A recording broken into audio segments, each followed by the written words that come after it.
Shalom semuanya. Saudara, kalau roh kita itu padam, maka jiwa kita ini akan berontak. Karena jiwa kita berontak, kita akan mudah putus asa, kita menjadi kecewa, kita merasa orang yang gak punya arti, kita melihat masa depan itu suram. Akhirnya kita mengambil keputusan-keputusan berdasarkan emosi jiwa yang terluka, yang salah. Kita lupa bahwa Tuhan punya rencana yang indah dalam hidup kita. Kalau kita melihat belakangan ini, saudara, dalam 30 hari, walaupun bulannya agak berbeda, di kota ini 2 anak muda bunuh diri. Dua-dua ini boleh saya katakan, saudara, kemungkinan besar, dan memang salah satunya pasti itu anak Tuhan. Tapi yang satunya kemungkinan besar juga anak Tuhan. Saya kira mereka juga bukan orang yang tidak aktif. Saya kira mereka bukan juga orang yang tidak mendapatkan firman Allah. Saya kira mereka juga, saudara, dapat keluarga yang cukup baik juga. Mungkin ekonomi juga baik. Mungkin apa yang terjadi? Hanya mungkin salah satu bicara alasannya patah hati. Nah, kalau patah hati, firman Tuhan jelas mengatakan bahwa Tuhan itu dekat dengan orang yang patah hati dan yang remuk hatinya. Loh, kenapa dia mendekat kepada iblis? Kenapa, saudara? Kita nggak salahkan orangnya. Yang kita pikirkan itu jiwanya itu yang lebih menguasai daripada rohnya. Sehingga keputusan itu keputusan emosi, keputusan jiwa yang terluka, bukan keputusan roh, saudara, yang membangkitkan semangat, iman, dan pengharapan kepada Tuhan.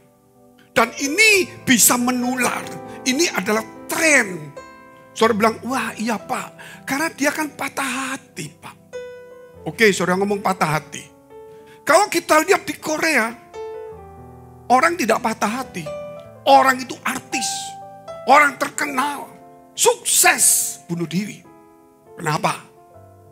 Saudara lihat di Jepang, kerjaan ada, anak-anak muda masih oke, bunuh diri. Bukan karena patah hati. Di Amerika, umur tua, bukan muda ini. Artis 3 zaman, terkenal, masih dipakai bunuh diri.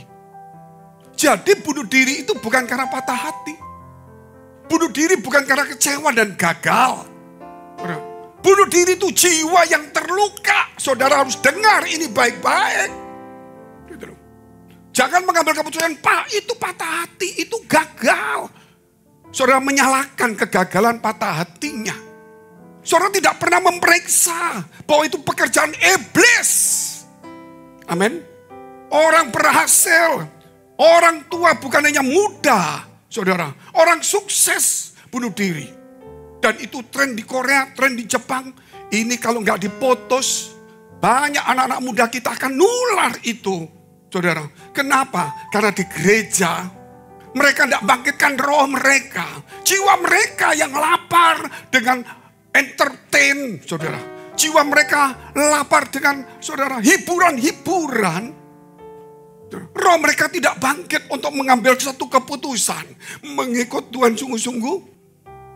Dan hidup di dalam visi Tuhan. Akhirnya apa yang terjadi? Begitu banyak kejadian. Oleh karena itu Bapak, Ibu, saudara yang kasih Tuhan, anak-anak muda, kita tidak bisa mencegah hal ini. Tapi kita bisa memulai dari diri kita dan keluarga kita dan semuanya. Pengetahuan ini harus diberitahu kepada banyak orang. Banyak suka para pelayan Tuhan hanya cuma berjanji, kamu akan berhasil, kamu diberkati, kamu doa pasti minta, ternyata gagal. Saudara, putus asa, bunuh diri. Mereka tidak pernah mengajarkan, kalau kamu mencari di dunia, kamu bisa gagal. Bisa gagal. Karena Tuhan punya rencana yang indah yang kita tidak tahu. Tapi kalau engkau mencari Tuhan, engkau tidak pernah gagal. Dalam arti mencari Tuhan. Nah, gereja menawarkan mujizat. Gereja menawarkan hal-hal, saudara, yang seperti itu. Makanya mereka mengejar itu nggak dapat. Suruh doa puasa. Saudara, bukan salah. Tapi doanya itu untuk dunia. Doanya itu untuk selera jiwanya. Doanya bukan untuk supaya kehendak Tuhan itu jadi. Saudara, kita ini sudah berapa tahun di gereja. Sudah begitu banyak gereja di mana-mana. Media ngomong tentang Tuhan begitu luar biasa. Tapi jujur kita bicara saudara, roh kita masih kanak-kanak. Sehingga kita masih diombang-ambingkan oleh banyak hal. Kita ini saudara, kalau boleh saya katakan, kita ini sendiri, karakter kita tidak terbentuk dengan baik. Oleh karena itu gereja ini adalah bicara tentang karakter Kristus. Dan hari ini kita mau bicara tentang karakter Kristus hari Selasa untuk sama-sama. Saudara tetap duduk saja. Saudara ikuti kata-kata saya, sudah tayangkan. Ikutin saya.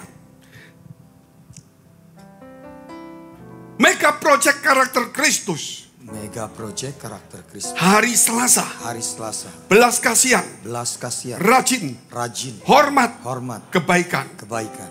Hari Selasa. Hari Selasa. Belas kasihan. Belas kasihan. Rajin. Rajin. Hormat. Hormat. Kebaikan. Kebaikan. Ini saudara mesti tahu. Saudara mau, di gereja Pak, itu dijanjikan berkat mujizat. Kalau nggak rajin tidak bisa. Tapi kita harus rajin di gereja Pak. Boleh. Tapi kalau kamu nggak rajin kerja juga nggak bisa. Rajin itu bukan bicara dengan satu tempat. Rajin itu bukan bicara dengan satu hal. Rajin itu bicara karakter pribadi kita. Katakan amin saudara. Sehingga kita di rumah pun rajin. Di gereja pun rajin. Di pekerjaan rajin. Oh kami rajin Pak. Saya punya rumah 3. Duniawi. Di gereja kamu gak rajin. Tuh tapi ini semangat rajin. Itu kan upah. Gitu loh. Rajin itu bukan bicara upah. Rajin itu bicara karakter. Amin. Mau gagal, mau susah itu tetap rajin. Makanya di gereja itu saudara, kita jangan banyak bicara, maksud saya saudara, jangan terlalu mikir-mikir hal-hal duniawi. Karena di gereja ini fokus tempat kudus. Dan kita mau tahu rencana Allah apa, kita mau melihat rencana Allah itu apa. Kita mau buka jendela surga, kita mau melihat apa film kita sampai akhir itu. Apa yang Tuhan sediakan bagi kita, walaupun samar-samar, saudara mesti melihat seperti itu. Supaya kita ini jalan gak terlalu, saudara, bengkok-bengkok. Kita ini kerap kali, saudara, kedua. Setelah itu kita di gereja diajari doktrin. Doa, puasa, persembahan, gak salah juga. Selamat, gak salah. Itu betul. Tapi setelah selamat itu apa? Masa ngomong selamat terus itu pekerjaan Tuhan? Hidupnya itu untuk apa? Berkat. Berkat itu nanti setelah dapat Tuhan. Saudara, dapat berkat. Terus tetap mengasihi Tuhan enggak? Berguna enggak? Kalau ini ngomong berkat Tuhannya hilang. Diberkati hilang. Dia ke gereja sudah sibuk. Alasannya macam-macam. Kalau doktrin, ngomongnya doktrin terus hidupnya kaku. Cuma ngomong gerejaku, denominasiku, agamaku hebat. Tapi kehidupannya tidak menjadi berkat terang dan garam dunia. Keselamatan itu milik Tuhan. Saudara, kita boleh diskusi dalam pelajaran, dalam orang yang pendalaman Alkitab, sedikit-sedikit kita kasih pengetahuan. Tetapi dalam kehidupan kita, saudara, harus berbuah dan Tuhan ingin seperti itu. Makanya saudara, saya ajak saudara untuk melihat 1 Petrus pasal 5 ayat 7 sampai 11 dulu. Ini bicara tentang selera, keputusan sendiri. Kenapa? Karena ancaman Pak. Karena lingkungan. Bukan karena Tuhan. Serahkanlah segala kekhawatiranmu kepadanya, Yesus. Sebab Ia yang memelihara kamu. Jelas enggak? Kekhawatiran dari banyak kegagalan dunia. Enggak pernah ada orang khawatir di gereja ini. Khawatir kalau enggak ketemu Tuhan. Enggak ada. Jarang. Khawatirnya kalau besok makan apa. Besok khawatirnya toko sepi. Besok khawatirnya orang nggak bayar utang. Besok orang nagih, saudara. Cuma ngomongnya itu. Nggak pernah khawatir Tuhan. Aku khawatir. Khawatir apa nak? Aku khawatir kalau di gereja nggak dapat firman-Mu.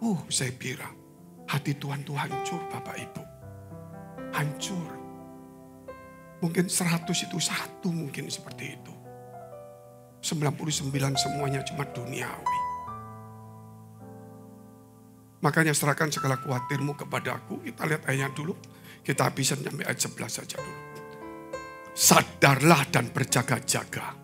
Lawanmu si iblis berjalan keliling sama seperti singa. Yang mengaum-ngaum dan mencari orang yang dapat ditelannya. Terus. Lawanlah dia dengan iman yang teguh. Sebab kamu tahu bahwa semua saudaramu di seluruh dunia menanggung penderitaan yang sama. Termasuk pendeta. 10. Dan Allah sumber segala kasih karunia. Yang telah memanggil kamu dalam Kristus kepada kemuliaannya. Yang kekal akan melengkapi. Meneguhkan. Menguatkan yang lemah putus asa. Dan mengokohkan rencana dan visinya yang indah. Sehingga jangan putus asa. Jangan mengakhiri hidup. Sesudah kamu menderita seketika lamanya. Patah hati. Tunggu dulu. Kalau bukan jodoh gak apa-apa. Saudara, menderita seketika Tuhan akan mengokohkan kita. Terus 11. Ialah yang mempunyai kuasa sampai selama-lamanya. Amin. Tuhan katakan, sadar. Setiap hari itu iblis tuh selalu mengintai. Bayangkan saudara, mengintai kita. Untuk apa? Yang tidak teguh imannya dimakan. Saudara. Terus dikatakan apa? Supaya kita ini dilengkapi. Lawan iman karena kita dilengkapi. Diteguhkan, dikuatkan, dikokohkan. Karena seketika engkau menderita. Seketika gagal, masalah, patah hati, saudara. Kecewa, seketika. Tuhan akan kuatkan kamu. Saudara, akan melengkapi kamu, mengokohkan kamu, saudara. Ini rencana Tuhan yang indah. Saudara, iblis itu berjaga-jaga. Iblis itu terus mengintai kita, termasuk pendeta sama.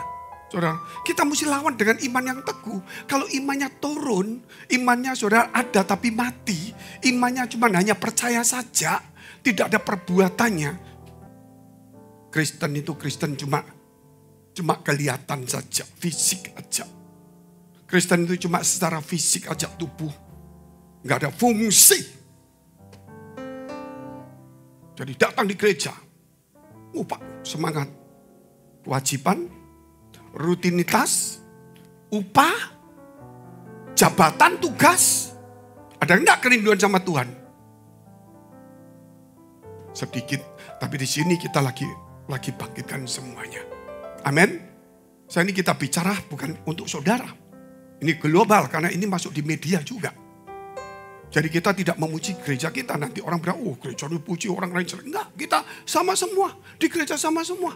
Kita harus berubah bersama-sama. Saudara, termasuk pendeta sama. Saya mau kasih tahu saudara. Ini bicara tentang istri saya. Tapi tidak negatif, jangan sampai siarkan salah. Saya pulang sampai baju saya di luar sampai koper. Saudara yang nanggung saya belikan rumah 2. Jangan main-main, kadang-kadang dipleset kan yang repot. Saudara, istri saya itu 3 kali jatuh. Saya kadang-kadang, kamu tuh loh kalau jalan kok jatuh. Jatuh kalau kesandung biar gak apa-apa. Diterap saudara. Ini rumahnya orang. Orangnya buka pintu pulang. Itu orangnya situ. Oh ya pulang ya. Ini tangga. Oh ya. Oh gini. Besok mampir. Oh ya. Oke. Itu tinggi. Ada trap saudara. Ini bukan perempuan biasanya kalau di gereja cepat pulang. Tapi kalau sudah ketemu orang mau di gereja, pulang. Keluar cepat dulu. Di depan tuh masih satu langkah. Ngomong-ngomong. Saudara, itu bukan perempuan semua lah. Saudara, akhirnya jangan.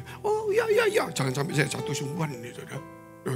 Akhirnya oke. Dia nggak tahu kalau ini turun. Itu turun sampai trap. Wus saudara. Gak sadar jatuh. Mukanya kena semua. Turun. Orang yang saya jalan. Loh kok saya jatuh. Saya ngomong kalau pulang, perempuan-perempuan ini pamit sebentar, jalan dulu. Nanti kalau sudah nanti di mobil, oke ya, iya oke. Buka pintu, oh ya gini ya sos ya. Buka pintu, oh ya. Becak nabrak saudara. Gitu loh. Ini jujur ngomong. Kamu sini kena semua itu tinggi. Saudara, nggak apa-apa. Ya mungkin karena kamu pertama sakit jatuh nggak apa-apa. Masa di mobil dulu cepat. Dilihat cepat nanti bahaya. Sampai di rumah sudah 1-2 jam sakit. Enggak, cuma ini aja biru. Saya lihat matanya enggak apa-apa, cuma sedikit aja. Pecah enggak ada. Saya bilang ini Tuhan masih jaga kamu. Berulang-ulang saudara. Kemarin waktu ladies retreat. Di kamar mandi lu enggak boleh loh. Orang-orang ini kamar mandi jatuh. Sempit saudara di hotel. Gitu. Enggak tahu bagaimana dia jatuh lagi. Wah jatuh kamar mandi kan kecil saudara. Saya dibalik ini, aku habis jatuh. Wah, jatuh lagi, saudara. Wah ini biru. Saya lihat itu kamar mandi lebih bahaya karena kamu terpeleset. Kalau jatuh bak ini nabrak, itu kamu sudah kiamat itu, saudara. Bahaya di sini, kan tembok-tembok semua. Gitu loh. Mesti hati-hati ya licin. Ya gak bisa ngomong. Tapi saya mau memberi saudara tahu. Gitu loh. Itu kalau orang biasa mungkin mati. Bukan berarti dia itu istri saya, bukan Bapak Ibu. Saya itu pernah melihat dalam sebuah mimpi. Istri saya itu tengah-tengah gitu kok ada 7-8 orang berputar-putar mengelilingi.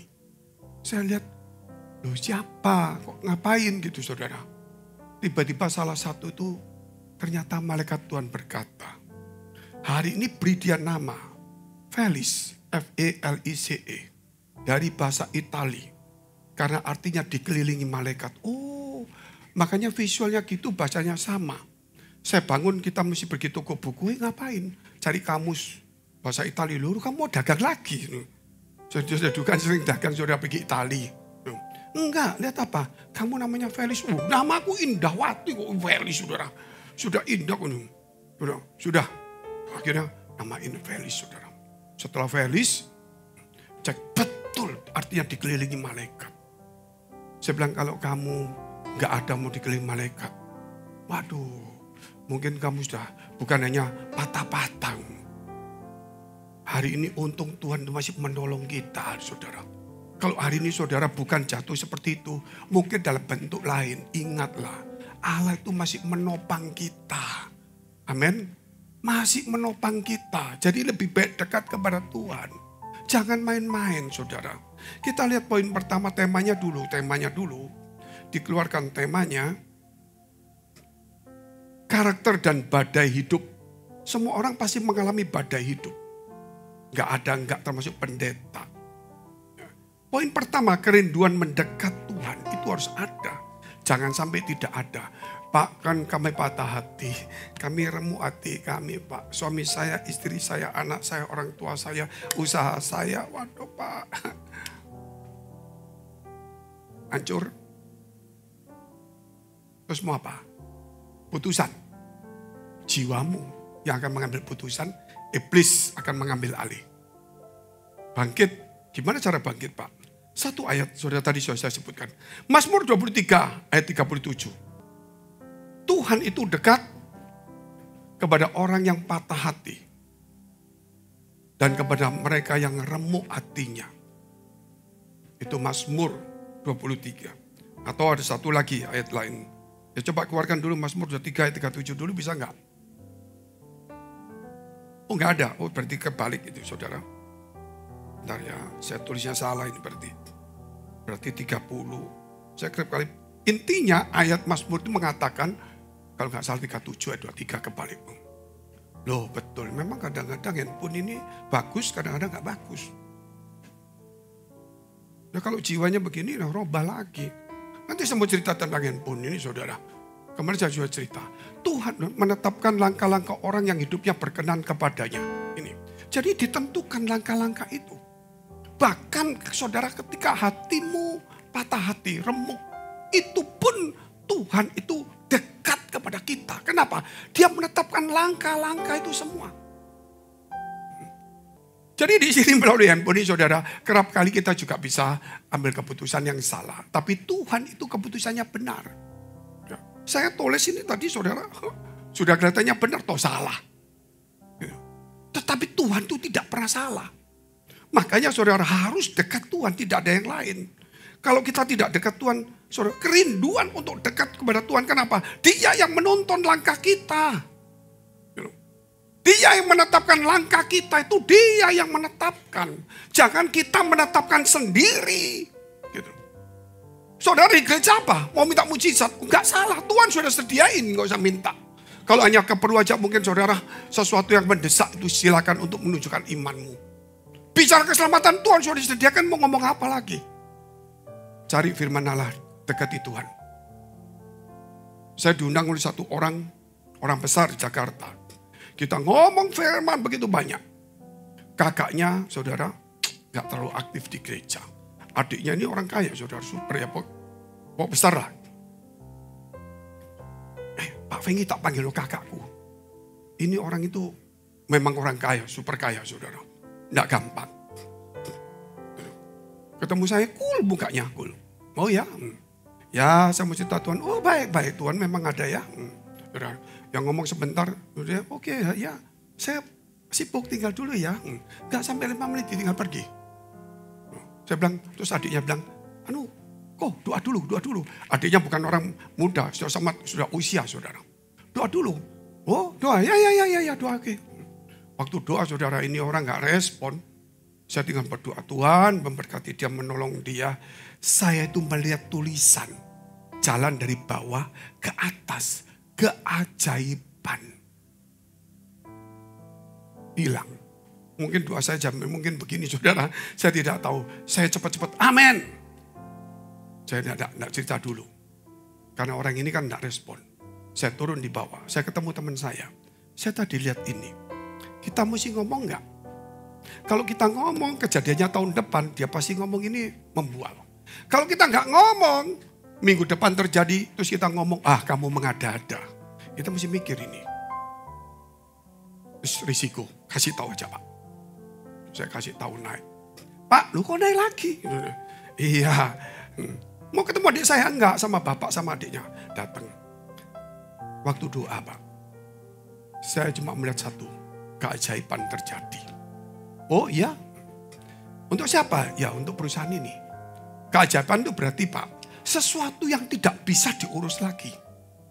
Itu terjadi. Oh baik. Saya pergi. Sudah saya pulang aja saudara. Besok siang jam 12 saya telepon adiknya. Pak Fenggi.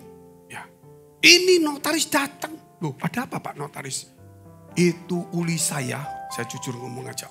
Pensoil. Karena ini memang betul. Jadi saya berani ngomong. Ini zaman dulu saudara. Sejak tahun mereka kena masalah dolar jadi 16.000 jadi kan kacau. Terus kemudian kan enggak karuan itu. Jadi setelah itu kejadiannya. Pensoil ini ketika dolar naik, saya ini ngurus gak bisa. Sampai menteri orangnya juga menganggap ini punya saya. Ini waduh, kita gak bisa Pak. Ini sudah 5 tahun kita ngurus gak bisa. Ini sekarang notarisnya datang sama orangnya. Berkata hari ini aku datang. Ya, bagianmu tuh saya akui sekian. Kita tanda tangan notaris, Pak, ini gak mungkin Pak. Saudara, kalau Tuhan sudah menetapkan, gak ada satupun yang bisa menolaknya. Saudara, kita berusaha tapi Tuhan menentukannya. Cari deketi Tuhan, tidak ada yang lain Bapak Ibu. Kalau kita tidak deketi Tuhan, kita pasti deketi manusia. Kita pasti mengandalkan manusia. Kita pasti kecewa. Lebih baik dekat sama Tuhan aja. Hal yang kedua, Tuhan pilih yang setia. Tuhan itu memilih orang yang setia. Seperti Musa itu setia melayani Tuhan. Abraham itu setia dalam banyak hal. Sampai doanya minta anak tidak dikasih pun dia tetap setia. Sampai umur 100 baru dikasih anak. Tuhan ingin kesetiaan itu, artinya setia itu butuh waktu. Tuhan janji kok nggak terjadi. Tuhan butuh kita setia. Katakan setia dulu saudara. 2 Timotius pasal 2 ayat 13. Mudah-mudahan gak salah ini. Ya, Jika kita tidak setia, dia tetap setia. Karena dia tidak dapat menyangkal dirinya. Kita tidak setia, saudara, dia tetap setia. Kalau kita setia sama Tuhan, biarpun kita dipecat, biarpun kita diputus sama pacar, saudara, kita tetap setianya sama Tuhan, bukan setia kepada kegagalan. Amin. Kita tetap setia kepada Tuhan, bukan setia kepada saudara kekecewaan. Kalau kita setia kepada Tuhan, walaupun gagal, masalah, patah hati, persoalan, kita tidak ambil membinasakan diri, tidak mengambil keputusan sendiri. Tapi kita tetap datang ke gereja memuji Tuhan. Seperti Daud, saudara. Walaupun dia sudah diangkat sebagai raja, dipilih, saudara. Akhirnya tetap gak jadi raja. Dikejar-kejar Saul. Pura-pura gila, saudara. Sekian 10 tahun lebih tidur di gua-gua. Tapi dia berkatakan apa? Lebih baik dekat 1 hari di rumah Tuhan daripada 1000 hari di pelataran di tempat lain. Amin. Jadi di sini dia tetap setia di tengah kesulitan. Dia punya kesempatan untuk membunuh Saul. Di depannya Saul itu, saudara, masuk gua, tidak dikawal. Sedang mencari dia untuk membunuh dia. Saul tiba-tiba sakit perut, masuk di gua. Gua disembunyi. Temannya berkata, bunuh, ini Tuhan kasih kamu kesempatan. Saudara, itu kalau kita yang punya iman, kita bunuh itu. Tapi orang setia sama Tuhan itu beda. Bukan cuma yang punya iman, punya kesempatan. Dia tetap ikuti firman Allah. Jangan mengusik orang yang diurapi Tuhan. Dia tidak membunuh, dia potong bajunya, tinggal pergi. Waduh, bahaya. Akhirnya Saul waktu keluar. Ini loh, sebenarnya aku bisa membunuh kamu, tapi aku tidak bunuh. Dia gak ada raja lagi. Akhirnya Saul yang mati. Dan Saul bunuh diri, saudara. Bunuh diri. Orang yang ditinggal roh Allah gak punya harapan. Roh Allah meninggalkan Saul. Roh jahat masuk. Siapa yang membuat kita bunuh diri? Jangan salahkan orang yang bunuh diri, saudara. Kasihan sudah tertekan keluarganya. Kita gak mau itu. Tapi kita harus waspada hari ini. Saya pendeta pun termasuk saudara hari ini tidak kebal. Kita harus teguhkan, kita harus bersama-sama dengan semua gereja. Yang korban maupun yang semuanya. Kita harus kembali kepada firman Allah. Setia sama Tuhan. Bukan setia dengan hal-hal dunia. Kepada pacar yang belum pasti. Terus putus kita bunuh diri, ngapain saudara? Ya, memang orang seperti saudara ngomong mungkin itu, tapi kalau sudah hati melekat, saudara katakan sendiri. Betul. Katanya kotorannya kucing itu rasanya coklat katanya, gitu loh. Ya sudah, saya nggak ngomong itulah, nggak bagus. Yang terakhir aja supaya cepat waktunya. Lebih mengasihi Tuhan, lebih mengasihi Tuhan, dan Tuhan itu turut bekerja dalam kehidupan kita. Itu jelas, saudara. Jadi lebih mengasihi Tuhan daripada yang lainnya. Jangan karena harta, saudara, nanti kita ya mundur. Jangan. Kita harus belajar untuk sungguh-sungguh ya memberikan hidup kita kepada Tuhan. Jangan kepada dunia yang tidak menentu. Saya tadi satu ayat yang salah.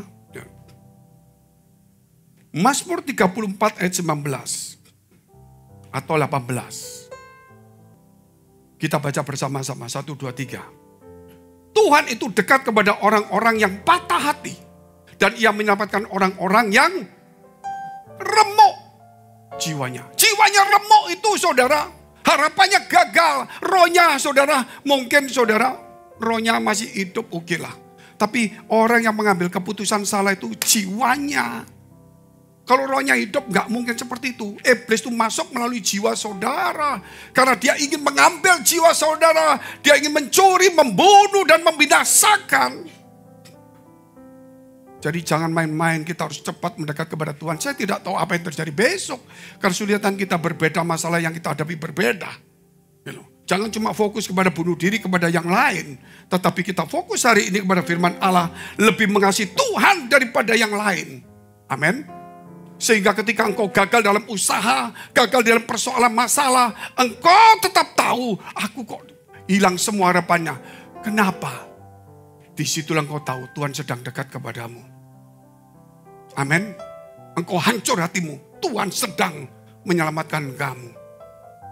Mari kita bangkit berdiri, saudara.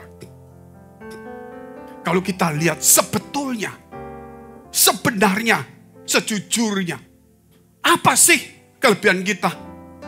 Apakah Tuhan itu butuh kita? Tuhan itu hanya mengasihi. Apa? Justru kita yang butuh Tuhan. Tapi Tuhan setia kepada kita, yang Dia tidak butuh kita. Tapi kita yang butuh Tuhan tidak pernah setia dan tidak pernah mencari Tuhan. Dunia terbalik. Makanya Allah itu Maha Kasih. Saudara, dekati Tuhan, jangan yang lain belajar.